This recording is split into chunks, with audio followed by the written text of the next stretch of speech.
Hey, welcome to this fantastic Friday edition of Liquid Lunch on Newsmax TV. I'm John Tobacco. We'll come to you live as we do every day, noon to 2 Eastern, from the Newsmax headquarters, high atop Midtown Manhattan. And, of course, we're in the Question Tequila Studios every single day, well fortified to get our guests talking truth. And before we get to our great guests today, let's go downtown to the New York Stock Exchange, where the Dow is holding all their gains from yesterday and up nearly 100 this morning, still in the green going into the weekend. Some of those really, really big hedge fund managers who took the rest of this week off too, they'll be back next week. Hong Kong will not be extraditing people to China anymore, so that takes some uncertainty out of the geopolitical scheme for many of the bulls on the street. And Jerome Powell's most recent remarks, when they are looked into closely, it seems that he's signaling at least 2 more cuts, could be another 50 basis points. The bulls love it. The Dow is up. I expect more to the upside next week. And 30,000 seems to be in focus for us if all stays well and Trump stops sending out crazy tweets. Speaking about craziness, Frank Morano joins me as usual, my co-host, managing editor. Frankie, good afternoon in the East. Well, thank you, John. Good afternoon to you in the East, and good morning to the rest of the country. However, I might be crazy because I am one of only 2 people that actually realizes that Bill de Blasio is still running for president, while the other, of course, is apparently our mayor himself. Now, for those of you that live outside of New York City and you still haven't made your decision about who to support for president, particularly if you're a Democrat, let me tell you a little bit about Bill de Blasio's record here in New York City. Now, when he ran for mayor of New York City, he ran on 2 issues. The first being a tale of 2 cities, reducing income inequality. And where are we now? After 6.5 years of his leadership, billionaires like John Catsimatidis are stepping over homeless people in the street who are carrying signs that say F ICE. And they don't bleep it out their sign. They write out their sign. Multimillionaires like John Tobacco are forced to sit next to people who live in poverty like me every single day. He has done nothing to bridge this wealth gap. But the other issue he ran on is the more concerning, because we are now at crisis epic level proportions for this other issue. The other issue he ran on was bridging the divide between police and community. Yeah. That's a laudable goal. We want the divide bridge. We want police being a part of the community. Instead, under 6.5 years of Bill de Blasio's leadership, we have people chanting for dead cops. We have people assassinating cops. And now, how dare you? The New York Post front page today, cops are literally being milked. Police officers in our city have milk thrown at them while videos get posted saying F the police and mocking them. Bill de Blasio's signature campaign goal of bridging the divide between police and community, he has absolutely failed. I hope you keep that in mind when you make a determination about who to vote for this year. Next year. It's a tough act to follow. That's all I can tell you. But that's why we do the Frankly Speaking, because he does his homework, does his research, and we always talk to you about the people who know where the rubber meets the road. And in a crazy time in the world, our next guest knows where the rubber meets the road with defending our country and our liberties. Sean Parnell joins us. Sean, thanks for coming down to Liquid Lunch and spending a little time. Thanks for having me. Just in case you're wondering who that handsome military war hero sitting in front of you is, he's a Purple Heart recipient, 2 Bronze Stars, New York Times best-selling author, and his new book is out, All Out War.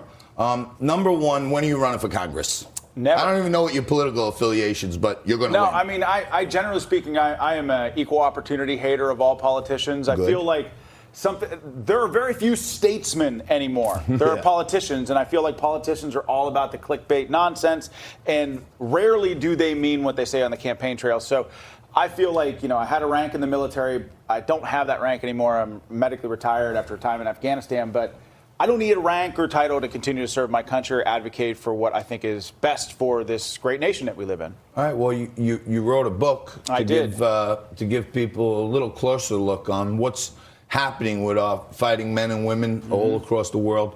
Tell us a little bit about what inspired you to write All Out War. Yeah, so I came back from Afghanistan in 2007, and my unit took an 85% casualty rate. 6 of my men were shot in the head. Most of them were wounded 2 and 3 times. Came back from that war, and I realized that most Americans had no idea that we were fighting there. And so that was really the catalyst behind me writing my first book, Outlaw Platoon, and trying to just basically capture and preserve the legacy of my men so that their heroism could be passed down from generation to generation. And so that was my first book. That was Outlaw Platoon. And so I wrote fiction because, again, I wanted to really help bridge that cultural divide between people that enjoy freedom on a day-to-day basis in this country and people that protect it. And so there was a significant gap of understanding with regards to the men and women who serve this country and how they come home. And so I thought that mainstream fiction and a hero that embodies all of our American warriors, their greatest qualities, was the best way to help bridge that gap. So the reason it's fictionalized, even though it's inspired by a lot of actual people and a lot of actual events, is because you thought the reading public would better relate to fictional characters as opposed to real life characters? Well, so I think the answer to that is twofold. I mean, first, I told the story of my men in Outlaw Platoon. That was nonfiction. I realized that even though I put that book out and it sold really well in this country, it was an instant New York Times bestseller. I realized that the gap was still significant, and so I started wargaming ideas about how could I tap into a mainstream culture to help educate people about what makes the American warrior tick. And so what better way, if you think of Hollywood, the movies, television shows, and mainstream fiction, people watch that stuff and they're riveted by great TV and great movies. And I feel like movies, TV, and Hollywood can have a profound and tremendous impact in our culture with regards to how we see and perceive our military and our veterans coming home.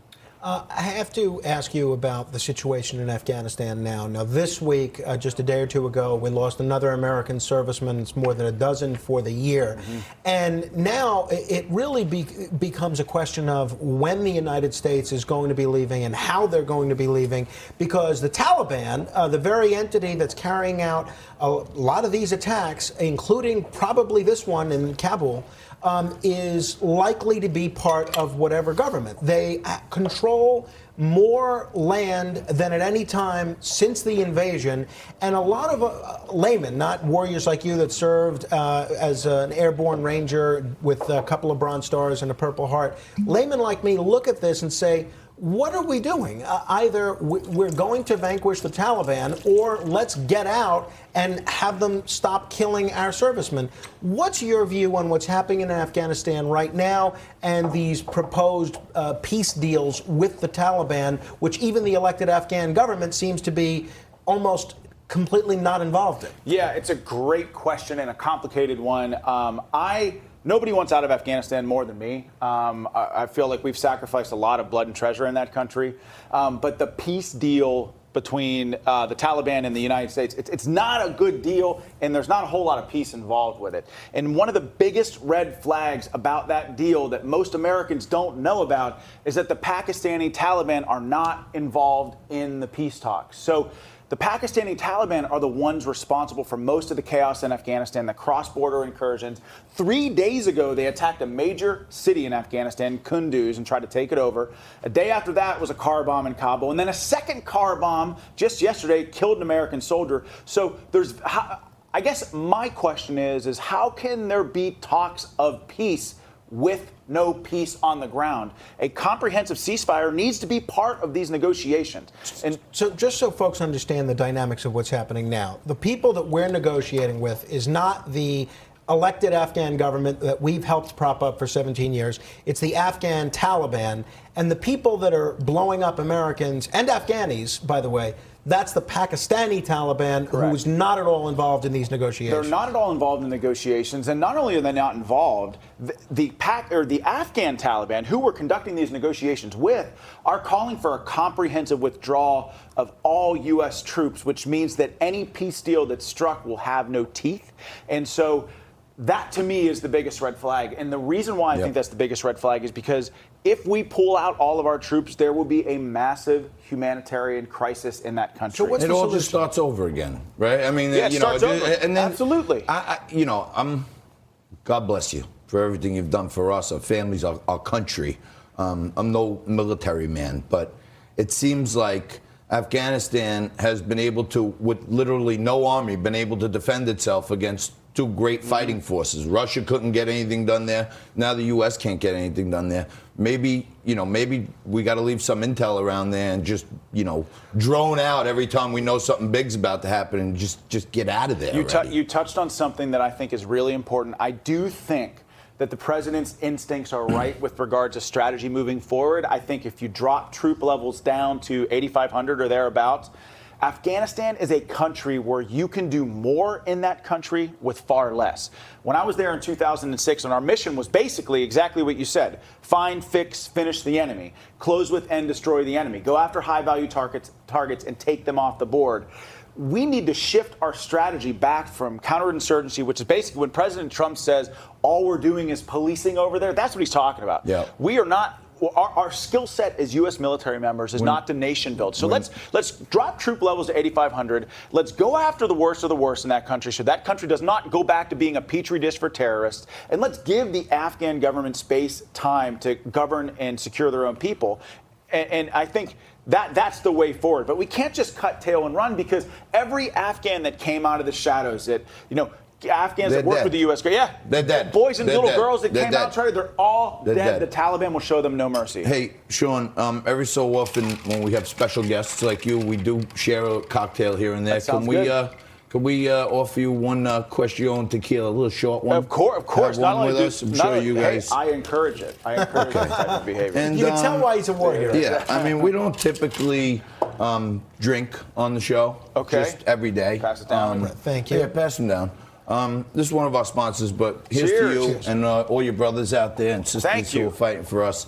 You got to go out and get all-out war. You got to go out and follow this guy, because the experiences that he has and he talks about, and they're somewhat fictionalized, but we know it's all him. Do He's the people war need hero. to read the first book to understand All Out War, or can they jump right into No, it? all of my fiction books, this is the second one, all of them are standalone stories. Now, there will be subplots that transcend from book to book, but All Out War, I mean, they're all standalone stories, and they're all based in the world that we live in now. They're all fictionalized, but I like to call them factions. So, in this book, we talk about the U.S. Embassy move in Israel to Jerusalem. These are all things that happen in our world today. So it's not like you'll be reading this story and be on Middle Earth or something like that, All right, I want to thank Sean Parnell again. Let me finish mine. Wait, what the heck? You're watching Liquid Lunch on Newsmax TV. The guests know where the rubber meets the road. They go to foreign countries and fight for your freedom, my freedom, all of our freedoms. Thank you for watching us. Stay right there. We're going to be back in just 2-3 minutes with a heck of a show for this fantastic Friday.